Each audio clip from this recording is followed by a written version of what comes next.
Hi, today we're going to be looking at the EasyStand Bantam and all of the positions that we can achieve with the EasyStand Bantam, from sitting to anterior sitting to recline to standing and much more. What we have to do is know how to use our controls and locks, of which there are 3. First of all, we have the foot pedal located on the back. Then we have the sit-to-stand or supine plunger located underneath the seat. And finally, on the opposite side, we have the hip locking clamp located by the hip pivot point. Now, to start off, let's take a look at the couple of positions that we can use to transfer into the Bantam. What I'm going to do is remove the tray to be able to make this process a little bit easier. So, let's take a look at sitting. To go to the seated position, push on the foot plate and bring the unit down to seating. This is your typical 90-90 seating configuration. If we want to transfer in, we can pull the knee pads back, and sometimes as we're transferring into the seated position, it's also helpful to be able to recline the back while in the seated position. Reclining the back can be done one of 2 ways. The first way is to flip the unit into supine positioning and then angle the back, angle back. This will move in conjunction with your foot plates, extending your feet as your back reclines. When you've reached the desired position, lock the hip pivot lock on the opposite side from the supine angle. That'll keep the unit from moving further. I'm going to loosen this up now, and we'll look at a different way to recline the back without moving your foot plates. Let's put the unit back into the sit-to-stand function. Now, another way to recline the back is by pushing on the seat to back angle adjustment, which is color coordinated on the other side. To do that, we loosen the knob and push the push button. And this is an incremental recline adjustment. Sometimes if we're going to be using sit-to-stand and we just want to recline for transfer in, this might be an easier way to get reclined seating. But you see the difference here is your foot plates are still straight down and are not elevated as the recline is happening. So we currently have the EasyStand set in sit-to-stand function and with the back reclined. Let's take a look at setting it into a lying position, and this can be useful for transferring in as well as resting.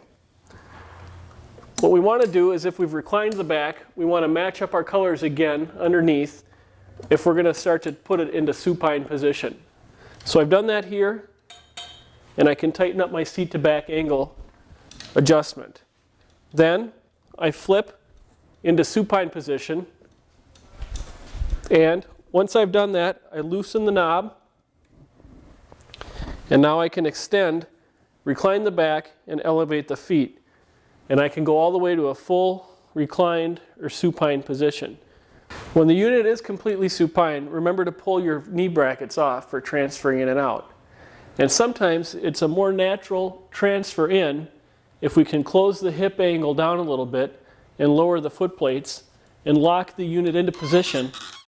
In this kind of setting, it's more natural to hold, if you're holding a child underneath the arms or underneath the back and underneath their knees, to set them in and have them up a little bit, with their head up a little bit. They might feel a little more at ease as they're being transferred into the unit. So what I can do, assuming that I have this set right, I push on the foot pedal, and that's going to allow me to bring this towards standing. Remember, I didn't get full hip extension in the hips when I was laying down. But if I wish to correct for that now, I can do that by switching it into sit-to-stand. Make sure that your plunger and the hole underneath lines up. Flip the unit into sit-to-stand. Now you can loosen your lock on the side, and this will allow the unit to continue up to maximum hip extension and full upright standing. Now, we've set the unit to get full hip extension and to be bearing our full weight through our skeletal system. But oftentimes what happens with children is after 10 or 20 minutes of standing, they might get tired and we might start to lose head control or torso control. In that case, we can flip the unit back into supine and we can recline the unit into supine just a little bit. This lets us use gravity to help control the torso and the head and lets the child continue weight bearing even though they're not bearing 100% of their body weight. They might be bearing 90% or somewhere close by, and we'll still get the benefits out of being in the standing position. So they can continue standing this way for a while. Remember that once we flip to supine though, we can, with the same extension in the hips and the knees, we can go all the way back down to full laying or stop anywhere in between. Now let's take a look at some of the seating positions we can get with the EasyStand Bantam. To do that, I'm going to put the unit back into sit to stand by flipping from supine into sit to stand. I have to loosen the handle on the side. After you flipped it back into sit to stand, you might have to wiggle it just a little bit and listen for the click. That means the plunger is engaged in the hole, and now we're in sit to stand again. And as soon as I take my foot off the pedal, it's not going to move up or down. Let's bring the unit down to sitting position. Remember again that in sit to stand, we can go right down to a 90-90 seating position, but we can also position the unit with a little bit of anterior tilt. So I can bring it up a little bit. I can get my hips elevated above the knees, and what that means is I can get it under other work surface. So if I have a dining room table or a kitchen table and I want to be able to carry out an activity, this a lot of times can be a good position. If I want to control the torso a little more, I can even close down the back angle a little bit and lean the child into their activity a little more. They probably won't be able to support this position for a long period of time, but it does help drive focus down to the activity that they're doing on the work surface. If I'm going to move back and up and down and change the seating angle, remember to put it back into your color matching on your seat to back angle and seat depth angle. Don't count anybody out for standing with the EasyStand Bantam. Take your time and see what you can do with it. It really provides a lot of flexibility. And although we've showed it without the table, remember that the shadow tray moving with you from sitting to standing is a great way to increase functionality and make sure that kids spend more time getting their standing in on a day-to-day basis.